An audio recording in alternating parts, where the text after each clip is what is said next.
Morning. आज छठा इतवार है ईस्टर के बाद का।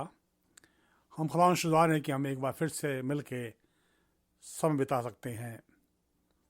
ऑलमोस्ट 2 महीने हो गए हैं हम जब आखिरी बार चर्च में मिले थे, और कई बार ये लगता है दुखदाई है, और बहुत से लोग इसकी शिकायत करते हैं। बहुत से लोग अगर शहर में देखें तो बगावत पे आ गए हैं कि हम निकलेंगे बाहर चाहे कुछ हो। और जो तमाम चीज़ें हो रही हैं ये नहीं कि किसी को अच्छा लगता है। इसमें ये इसलिए होती है कि हमारी बेहतरी के लिए सब कुछ हो। जब एक शख्स अस्पताल में भर्ती होता है तो ऐसी बात नहीं कि उसको अस्पताल में रहना अच्छा लग रहा है।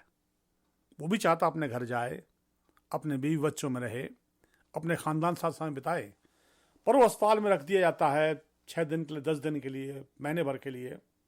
और उसका रीज़न ये होता है कि जो उसकी परेशानियाँ हैं वो निकल जाएं, उसकी बीमारी, उसकी दुख दूर हो जाएं। जो आज के हालात वो यही हैं कि हमें इस तरह रखा गया है, हमसे कहा जाता है, और हम उसको हमें मानना है और मानना चाहिए। वो हमारी भलाई है, और वो इसलिए भलाई है। मैं ये बात इसलिए कह रहा हूँ कि इन बातों को बस सोचेंगे। भलाई इसलिए है कि इससे हमारा फ़ायदा है। अगर हम इन बातों को ना माने और जैसा कहा जाता है कि मास्क लगाएं, ग्लव्स पहने, भीड़ में ना जाएं, अगर हम ये ना करें तो क्या होगा? अगर आप निकल जाएं बाहर बिना कुछ के और जैसे हैं कि हम ठीक हैं, हमें कुछ नहीं होता, तो क्या होगा उससे? क्या सोचते हैं आप? हम जिंदा नहीं रहेंगे, क्योंकि बीमारी और ये बला ऐसी है कि हमको ले जाएगी। इसलिए अपने को बचाने के लिए, हमको बचाने के लिए सरकारी तौर पर और शहर की सरकार के तौर पर ये कहा जाता है कि आप सेफ रहें, बचें, और वो इसको इन्फोर्स करते हैं। अब ये तो रही जिंदगी की बात, आज की बात, कल की बात, जिंदा रहने की बात। और एक सच्चाई ये है कि ये सब कुछ होने के बाद भी वो दिन आएगा जब हमारी आखिरत होगी, जब हमें दुनिया से जाना है। हम कितना भी सेफ सिक्योर हो लें, कितना भी हाइजीनिक हो जाएं, कितना ही सोच समझ के निकलें, खाएं, चलें फिरें, पर जिंदगी का अंत होना है। क्योंकि बाइबल कहती है कि मनुष्य का एक बार मरना, उसके बाद न्याय नियुक्त है। ये खुदावंद का कानून है, ये खुदावंद का कहना है, कलाम की बात है। तो हमारी जीवन का अंत होना है। आप अगर कोरोना से बच जाएंगे और खुदा करे बचें, तो इसके बाद भी हमें जाना ही है। पर एक दूसरी जिंदगी की बात बाइबल कहती है। वो कहता है, और अगर कलाम की आयतों को हम पढ़ें तो वहाँ लिखा हुआ है, अगर यूहन्ना के 5:26 जाए, क्योंकि जिस रीति से पिता अपने आप में जीवन रखता है, उस रीति से उसने पुत्र को भी अधिकार दिया है कि वो अपने आप में जीवन रखे। तो यहाँ बात जीवन की है कि पिता जीवन रखता है, पुत्र जीवन रखता है। अब इससे हमारा संबंध क्या है? अगर हम आगे जाएं तो लिखा है, यीशु ने उनसे कहा, पुनरुत्थान और जीवन मैं हूं। जो कोई मेरे पीछे, जो कोई मुझ पर विश्वास रखता है, यदि मर भी जाए तो जिंदा रहेगा। तो अब सच्चाई यह है कि खुदा हमें जिंदगी दे, आप सबको, मुझको, हमारे बच्चों को, पर इसके बाद भी सच्चाई यह है कि हमें दुनिया से जाना है। ये एक सच है, इसको झुटला नहीं सकते, इसको चेंज नहीं कर सकते, इसको दवाइयों से या इसको किसी भी चीज से बदल नहीं सकते। ये कलाम मुताबिक है, और हम इसको जानते हैं कि मौत का आना है। पर उसके अलग दूसरी बात कहती है कि वो जिंदगी खुदा ने यीशु मसीह से मिलती है जो हम हमेशा तक रखते हैं। कलाम अगर यूहन्ना 1:4 में लिखें, उसमें जीवन था और वो मनुष्य ज्योति था। अगर 14:6 में याद लिखा है, यीशु ने कहा, मार्ग, सत्य और जीवन मैं हूं, बिना मेरे द्वारा कोई पिता के पास जा नहीं सकता। फिर वो कलाम में आगे लिखा है, 1 कोरिन्थियों 15:45 में ऐसा ही लिखा है कि प्रथम मनुष्य अर्थात आदम जीवित प्राणी बना और अंतिम जीवनदायक आत्मा बना। वो जीवनदायक आत्मा क्या है? क्या वो जीवनदायक आत्मा हमारे पास है? अगर कलाम की एक आयत ले तो वहां लिखा हुआ, कोलोसियन उसके 3 और 4 में, कुलुस्सियों का खत उसका 3 से 4 में लिखा है, तब मसीह जो तुम्हारा जीवन है, जो हमारा जीवन है, प्रकट होगा और तुम भी उसके साथ महिमा सहित प्रकट होगे। फिर आगे वो लिखता है कि जिसके पास बेटा है, पहले 5:12 में शायद, जिसके पास पुत्र है उसके पास जीवन है। अब सवाल ये उठता है कि हम इंसानी जिंदगी को बचाने के लिए सारे रूल रेगुलेशन पालन करते हैं और करना चाहिए कि हम जिंदा रहें, हमारी उम्र जल्दी खत्म ना हो।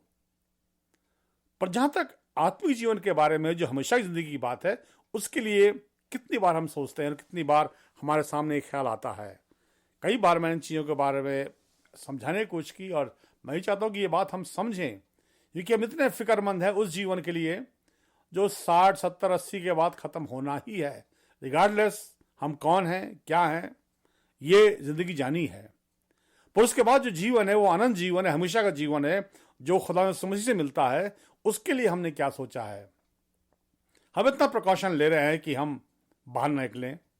हमें समझाया गया, मेडिकली हमने इस बात को सुना, हमें बताते हैं, टीवी पर ऐड देखते हैं, हम मास्क लगाते हैं, ग्लव्स पहनते हैं, और ये तमाम चीज़ें इसलिए कि हम जिंदा रहें। पर ये सब कुछ के बाद भी हमें जाना है, पर जहां जाना उसके बाद वो अनंत जीवन, अनंत मौत की बात है। तो परेशानी आज ये है कि हम उसके बारे में सोचना नहीं मांगते। हम जो 1 हफ्ते का जीवन बचा है, जो 2 महीने का, जो 2 साल का, 10 साल का बचा है, उसके लिए बहुत ही फिक्रमंद है और अच्छी बात है, होना चाहिए।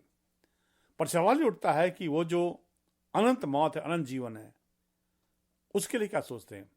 अब सीधी सी बात अगर कहें तो ये बात है कि शायद हम उसके बारे में सोचते ही नहीं, उसके बारे में हमारा कोई ध्यान जाता ही नहीं कि ये कोई चीज़ है।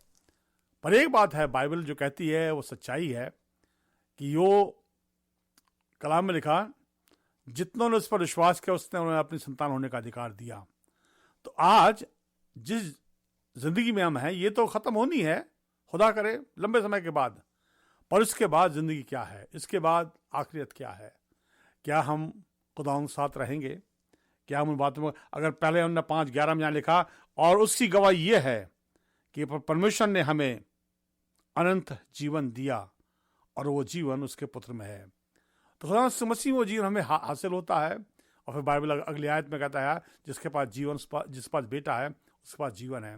सवाल उठता है कि आप इस जीवन को बचाने की, सस्टेन करने की कोशिश कर रहे हैं जो हमारे पास आज है, और खुदा करे हम सब सफल हों, और सफल हो रहे हैं। पर क्या जो इसके बाद मौत आनी है, उसके बाद जो जिंदगी है, उसमें हम कहाँ तक जा पाएंगे? क्या वो हमारे लिए अनंत जीवन है या अनंत मौत है? बाइबल की बात कई बार हमें ऐसा लगती है कि शायद वो सच नहीं है। नहीं, सच है, वो हर एक बात सच है। जो बात कलाम कहता है वो वैसे ही है जैसे खुदावंद ने कही, और हमें उसको मानना, वैसे ही करके मानना है। और इस बात की आज ज़रूरत है कि हम इन बातों के ऊपर सोचें कि हम इस जीवन को, जो हमारे पास 50, 60, 70, 80, 90 साल तक रहना है, इसके बाद जाना है, पर इसके बाद जो हमेशा की ज़िंदगी है, या तो इंसान ये मान ले कि मौत के बाद कुछ नहीं है, तो आप एथीस्ट बन जाएं, या ये कहें कि जी कोई खुदा भी नहीं है। नहीं, हर चीज़ में हम सब मान लेते हैं। हमारी परेशानी होती, हम दुआएं करते हैं, हम खुदा से मांगते हैं, हम मन्नतें मांगते हैं, हम सारी बात कहते हैं और ये मानते हैं खुदा है। पर जब मौत के बाद का सवाल है तो उस पर हम रुक जाते हैं, क्योंकि हम उसको सोचना नहीं मांगते। ऐजो कि जिस दुनिया में आज हम हैं, खुदा करे हम सब बने रहें जब तक खुदा ज़िंदगी दे। ये उसके हाथ की बात है, जब तक रहेगा हम रहेंगे, जब नहीं रखेगा उसकी मर्जी है। पर सवाल उठता है कि इसके बाद क्या होगा? हम इस दुनिया के कानून को पालन करते हैं, और करना चाहिए। सरकारें इसलिए दी जाती हैं कि वो लोगों के जीवन को अच्छा बनाएं। पर एक बात याद रखें कि आपके पास एक फ्री विल है कि आप खुदा को माने या ना माने, खुदा की बातों को अपनाएं ना अपनाएं। आपके पास एक मौका सड़क पे चलने का होता है, आप भी सड़क पे चल लें, उस समय को रोका नहीं। हो सकता कि मौत उसी दिन हो जाए एक्सीडेंट से, और खुदा करे हम सब बचे रहें। और वही हाल आत्मिक जीवन का है, आप जिस तरह चाहे जिए, कोई आपको पुश नहीं करेगा। पर हाँ, उसके बाद अनंत मौत है जो बाइबल कहती है। कलाम में लिखा हुआ है, गुनाह की मजदूरी तो मृत्यु है, परंतु परमेश्वर का वरदान हमारे प्रभु यीशु मसीह में अनंत जीवन है।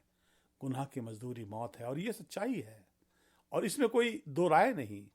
इस संसार में भी अगर आप गलत करते हैं, गुनाह करते हैं, तो जो सरकार है वो दंड देती है।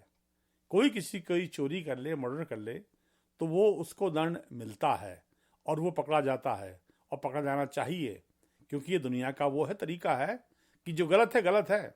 तो कैसे हम ये मान लें कि अगर दुनिया गलत को गलत मान लेती है तो आसमान खुदा कुछ नहीं करेगा? आप जैसा जीवन जी लें। इस मुल्क में हम कई चीज़ें पढ़ते हैं जो बड़ी औंधी सी लगती मुझे। वो पीछे किसी स्टेट में था, वो 10 कमांडमेंट्स को का वो स्टोन था लगा हुआ, और जो 10 हुक्म है वो कोर्ट से बाहर लगा था। फिर उस पर लोगों ने ऑब्जेक्शन किया कि साहब हम ये देखना नहीं मांगते, इसको हटाया जाए। और उस पर बड़ा एजिटेशन हुआ कि नहीं, हम नहीं चाहते कि बाइबल की बात बाहर लिखी जाए। उस पर क्या लिखा था? तो चोरी ना करना, जिनाकारी ना करना, हत्या ना करना। अब दिमाग इतना खराब है लोगों का हो गया है कि उस पत्थर पे बाहर लिखा है कि चोरी ना कर, खून ना कर, और सारी वो 10 हुक्म है, वो सुनने को खाली नहीं, पढ़ने को खाली नहीं। पर जब वो कोर्ट के अंदर आते हैं तो जज काला कोट पहन के बोलता है तुमने मर्डर किया तो फांसी होगी। वो कहते हैं हाँ जी साहब ठीक होगी। कैसी चीज बातें! हम दिमाग से खाली हो चुके लोग हैं। हम दुनिया में जीते समझते हैं कि हम सबसे ज्ञानी नहीं। जो कलाम की बातें 10 हुक्म, उसके बेस पर ही सारी सोसाइटी चलती है। आप किसी को गाली नहीं दें, अब्यूज ना करें, किसी को मारे ना, ताकि आप सेफ रहें, वो भी सेफ रहे। आप चोरी ना करें, आपका जो आपके पास रखें दूसरे का दूसरे पास रहे। किसी का खून ना करें, क्योंकि ये गलत है। तो कोर्ट सजा देता है कि तुमने खून किया, तुम्हारे ऊपर ये सजा होगी। पर अगर बाइबल में लिखा हुआ है और वो बाहर लिखा हुआ पत्थर पे है तो जी इसको हटा दो, ये हम नहीं देखना। तो ये बात ऐसी कि इंसान बगावत करना चाहता है खुदा के खिलाफ। पर आज जिस माहौल में हम हैं, हम इस स्थिति में नहीं कि बगावत कर लें। आज मैंने सुना कि कई लोगों ने ये कोशिश की कि वो चर्च खोलें और हुक्मों को तोड़कर ये करें। वो अच्छा नहीं है, इसलिए क्योंकि ये हमारी भलाई के लिए है, हमारी बेहतरी के लिए है कि हम घरों में रहें। इबादत घर में भी हो सकती है, दुआएं घर में भी हो सकती हैं, हम सारा काम कर सकते हैं वैसे ही। अब तो ये करने में आज ही पड़ रहा था कि अब तो ये कोशिश कर रहे हैं कि ऑफिस तो सब अपने घर से काम करें और ऑफिस ना जाएं, ताकि ये है कि ये बीमारी ना फैले। और खुदा करे कि जो तब्दीली आए वो हम सब के लिए अच्छी हो, बेहतरी के लिए हो। परंतु एक बात याद रखें, ये जीवन जाना है, ये मनुष्य का एक बार मरना न्याय नियुक्त है, पर इसके बाद हमेशा की ज़िंदगी है, हमेशा की मौत है। खुदा के साथ रहने की बात है, खुदा से अलग होने की बात है। तो खुदा करे इन बातों पर हम सोचें और बाइबल की बातों पर ध्यान रखें। कलाम की बहुत सी आयतें हैं, हम उन्हें पढ़ सकते हैं, पर इतना वक्त नहीं लेना मांगते हैं। कलाम में लिखा है कि यूहन्ना 1:12 में जितनों ने उसे ग्रहण किया उसने उन्हें अपनी संतान होने का अधिकार दिया। आप यीशु मसीह को अगर आज ग्रहण करते हैं, आप ये कहते हैं खुदावंद यीशु मेरे जीवन में आ, मैं पापी हूँ, मैंने गलतियाँ की, तो तो दुनिया मेरे लिए आया, मेरे जीवन प्रवेश कर। आपके जीवन में आएगा, आप एक नए मनुष्य बनेंगे, आप नया जीवन हासिल करेंगे। और खुदा करे इसके पहले कि वो दिन आए जब ये कहा जाता है कि मनुष्य का एक बार मरना, हम उसके पहले नए जीवन को हासिल कर लें ताकि खुदा के साथ आगे चल सकें। खुदा आप सबके साथ हो, खुदा हम सबको बरकत दे, हमें मौका दे, हमारे ख़ानदानों बरकत दे। हम चर्च के और तमाम ईमानदारों के लिए दुआ करते हैं, खुदा साथ हो। और आइए इस समय हम दुआ करेंगे। आइए हम दुआ करें। खुदावन तू खुदा है और तेरे सामने ही अपनी मिन्नतें रखते हैं। यहाँ तक लाया है, हम शुक्रगुज़ार हैं। इसके बाद कि अपने घरों में हैं खुदावन, कई बार लोग परेशान होते पर हम तो उससे मांगते हमें समझ दे, ताकि हम जाने कि हमारी बेहतरी किस बात में है। तेरे कलाम को पढ़ के हम समझें कि हमारे लिए बेहतर क्या है। हम इससे खास तौर से मांगते हैं अपने इस मुल्क के लिए, इसके तमाम रहने वालों के लिए और तमाम ईमानदारों के लिए जो दुनिया में हर जगह रहते हैं। हर एक का मददगार हो। बाप होने दे कि जल्द से जल्द ये बला निकल सके और हम एक नॉर्मल जीवन जी सकें। हम इस मुल्क के प्रेसिडेंट के लिए मांगते हैं, उसकी काउंसिल के लिए हम मांगते खुदावन जो फर्स्ट रिस्पॉन्डर हैं और जो मेडिकल लाइन में हैं, हर एक को बरकत दे संभालना। बाप इस मुल्क पर तेरा हाथ बढ़े ताकि ये तमाम परेशानी दूर की जाएं और हम ईमान में आगे बढ़ सकें। हमें मौका दे खुदावन की वापस तेरी हैकल में जाकर हम तेरी इबादत कर सकें। समों के साथ हो। हम कलीसिया के तमाम छोटे बच्चों के लिए, जितने बुजुर्ग उनके लिए मांगते हैं, उनको संभालना। खुदा मसीह के नाम से हम मांगते हैं, आमीन। ऐ हमारे बाप तो जो आसमान पर है, तेरा नाम पाक माना जाए, तेरी बात चाहता है, तेरी मर्जी जैसे आसमान पर पूरी होती ज़मीन पर पूरी हो। हमारी रोज की आज हमें बख्श दे। जिस तरह अपने गुस्वारों को माफ़ कर, तुम्हारे गुस्सों को माफ़ कर। हमें आजमाइश न पड़ने दे, बल्कि बुराई से बचा, कि बादशाहत कुदरत और जलाल हमेशा तेरी है। आमीन। खुदा मसीह व बाप की मोहब्बत, पाक की रफ़ाकत हमें सर एक के साथ अब सदा होती रहे। आमीन।